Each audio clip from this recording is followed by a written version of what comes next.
இப்போது நம்ம எல்லாத்துலேயும் இந்த விஷயத்தை பற்றி ஆன்லைனில் சொல்லுங்கள், இந்த விஷயத்தை பற்றி ஆன்லைனில் சொல்லுங்கன்னா எல்லாருமே சொல்லிடுவாங்க. இந்த ஸ்டாக் மார்க்கெட்டில் இருக்க ஒரு ஷேரை பற்றி ஆன்லைனில் சொல்லுங்கன்னா நம்மளால் சொல்ல முடியுமா? ஸோ ஒருத்தர் சர்வே எடுத்து சொல்லியிருக்காரு, அது என்னன்றது அப்படின்னு பார்க்கலாம். சுவாரஸ்யமாகவும் இருக்குது. எல்என்டியை பற்றி என்ன சொல்லுங்கள் அப்படின்னு கேட்டாங்க. அவர் என்ன சொல்லியிருக்காருன்னா, இது வந்து ஒரு infra play stock, benefit from government spending. நிறைய ஸ்டாக்ஸ் வந்து கவர்மெண்ட்டோட டெண்டர் எடுத்து இவங்க பண்ணுறதுனால இந்த கம்பெனிக்கு வந்து இது ஒரு பேர் வந்து வச்சிருக்காரு. அதுக்கு அடுத்தது HDFC bank, solid fundamental and steady growth. NTPC உங்கள் எல்லாருக்குமே தெரியும், மிக பிரபலமான stock. Clean energy transition and strong dividend yield. நல்லா நோட் பண்ண வேண்டியது, clean energy transition and strong dividend yield. Dividend yielding கொடுக்கக்கூடிய முக்கியமான கம்பெனிகளில் NTPC ஒன்று.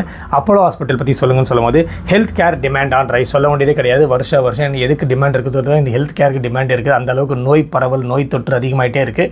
ஸோ அதனால் இவங்களோட ஸ்டாக்ஸ் மேலே போகிறதுக்கான எந்த விதமான ஒரு மறைமுகம் தேவையே இல்லை, டைரெக்டாகவே நம்ம சொல்லிடலாம். அதுக்கடுத்து Reliance industries limited, diversified portfolio. எல்லாத்துலேயுமே அவங்க கால் பதிச்சிருக்காங்க, சொல்ல வேண்டியதே கிடையாது. இப்போ ரீசெண்டாக நான் உங்களுக்கு ஒரு ஷார்ட்ஸ் கூட போட்டேன், சோலார் எனர்ஜிலையும் பிஸ்னஸ்லையும் வந்து ஸ்டார்ட் பண்ணிட்டாங்க அப்படின்ட்டு.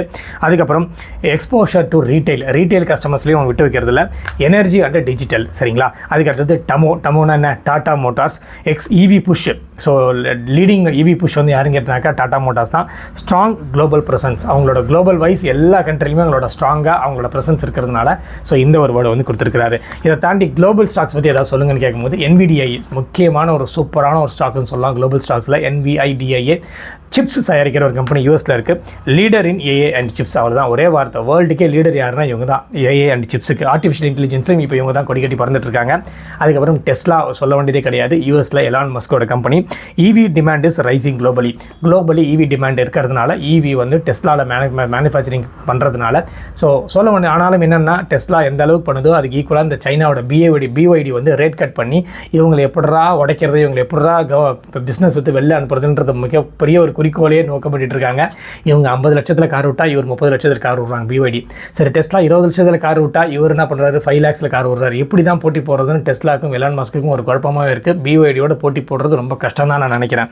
ஸோ ஃபைனலாக TSMC மிகப்பெரிய ஒரு சிப் கம்பெனி டைவானில் இருக்குது. ஸோ இந்த கம்பெனி பற்றி என்ன சொல்கிறாரு அப்படின்னா, மேக் சிப்ஸ், அதாவது ஆப்பிளுக்கும் NVIDIA வேர்ல்டுலேயே மிகப்பெரிய கம்பெனி, சொல்ல வேண்டியதே கிடையாது. கூகுள் மாதிரி ஆப்பிள் கம்பெனி, NVIDIA இந்த ரெண்டு கம்பெனிக்குமே மெஜாரிட்டி ஆஃப் சிப்ஸ் ஆர்டர் வந்து இந்த கம்பெனி மூலியமாக தான் போகுது. ஸோ இதுதான் வந்து ஒன்லைன் ஆஃப் ஸ்டாக் மார்க்கெட்டோட கம்பெனியில் ஒரே லைனில் பற்றி இந்த கம்பெனி பற்றி சொல்லணும்னா இதுதான். உங்களுக்கு ஏதாவது ஒரு கம்பெனி பற்றி தெரிஞ்சதுன்னா இந்த ஒன்லைனில் சொல்லணும்னா என்ன சொல்லுவீங்கன்னு மறக்காமல் கமெண்ட் செக்ஷனில் கமெண்ட் பண்ணுங்கள்.